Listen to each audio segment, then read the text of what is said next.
What do you do when you run out of video ideas? I make a Q&A video. I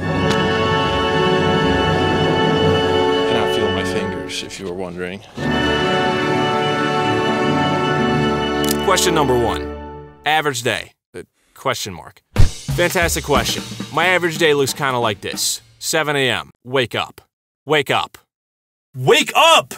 For breakfast, I usually eat 3 scrambled eggs with cheese and some ham and an English muffin with my favorite jam. Oh, and a shot of espresso because it makes me feel extra fancy. After I finish, I get started on my work.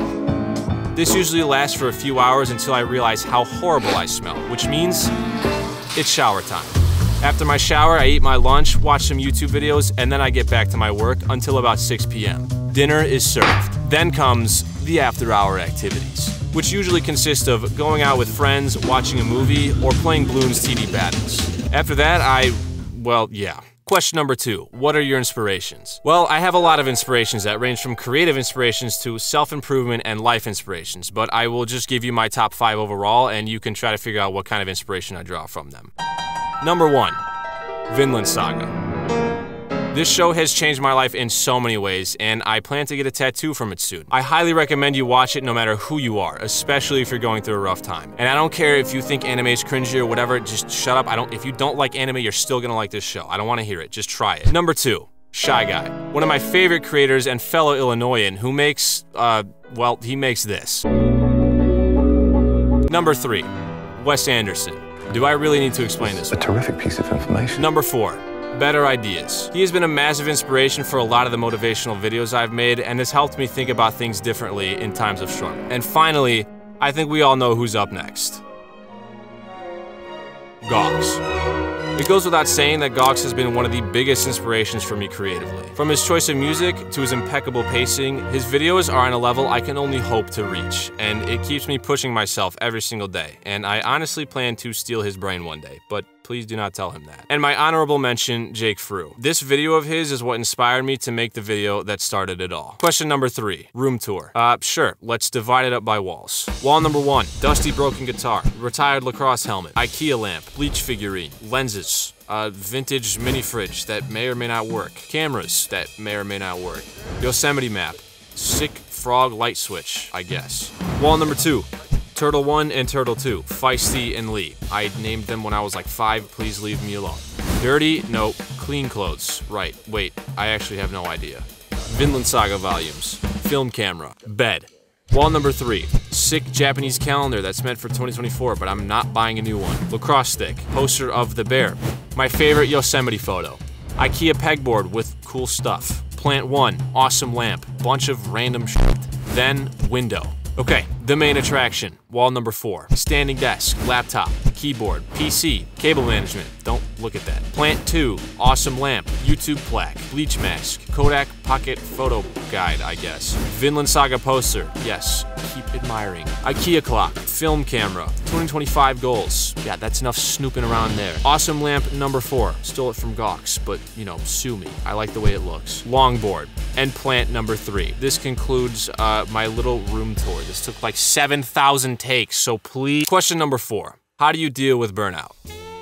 I just never get burnt out. Next question. No, I'm kidding. The thing is, I genuinely love to make this stuff, so I don't usually get burnt out. However, there are times where I push myself pretty hard for a few weeks at a time, and I sometimes need to take a breather. But it usually only takes a couple of days until I get bored and get the itch to make something new. Something I cannot stress enough is that unless you actually enjoy most of what you're making, you will burn out very quickly. Question number 5. Where are you from? I mean, we already kind of, well, I'm from Chicago. Well, the suburbs of Chicago, but Chicago sounds way cooler. Question number 6. When are you gonna collaborate with other YouTubers? As soon as they ask me, because I'm honestly too scared to ask them. Questions 7 through 10. How did you learn to make your videos? What gear do you use? And what does your video making process look like? All right, time to get to the good juice. Let's start with the first one. How did you learn to make your videos? It all started when I was in 7th grade. I was obsessed with the sport of lacrosse, and for some reason, it made me want to make cool lacrosse videos. I started on iMovie, and after a couple of years, I graduated to Premiere Pro. And everything I ever learned about making videos, I found right here. Thousands of hours of trial and error, and hundreds of tutorials later, and here we are.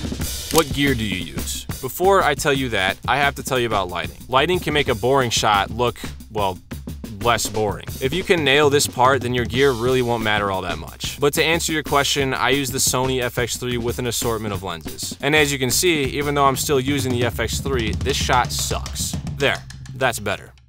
What does your video making process look like? Every video starts with an idea that usually comes from something else that I watch, but on occasion I do come up with something on my own. Once I write it down in my notebook, I get to scripting and shot listing. Scripting usually isn't too hard when the idea is actually really good, but shot listing is almost always an absolute nightmare. How am I supposed to come up with a shot for that? Once I'm done with that, I get to the narration.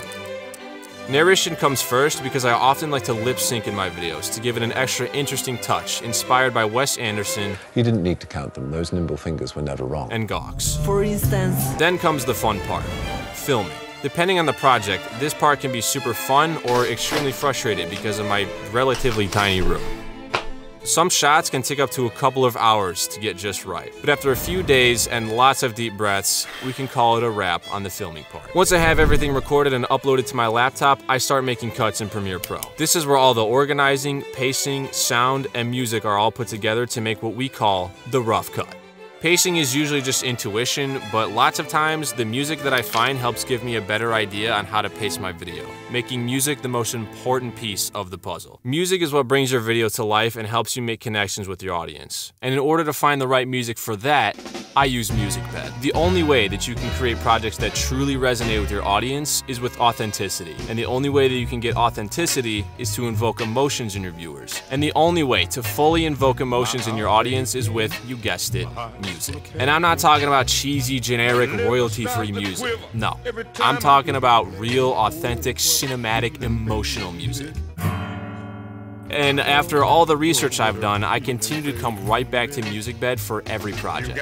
They make it extremely easy to find the perfect songs that actually have the quality and emotion that I'm looking for. Switch to MusicBed and start creating content that truly connects. Sign up for your 14-day free trial today with the link in the description.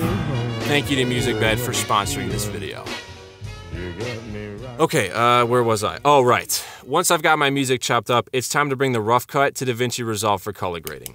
The color of your video can drastically change the emotion of your project. I'm no expert, but what I can tell you is that with color grading, less is more. If you want to learn more about it, then here are a couple resources I use to help me grade.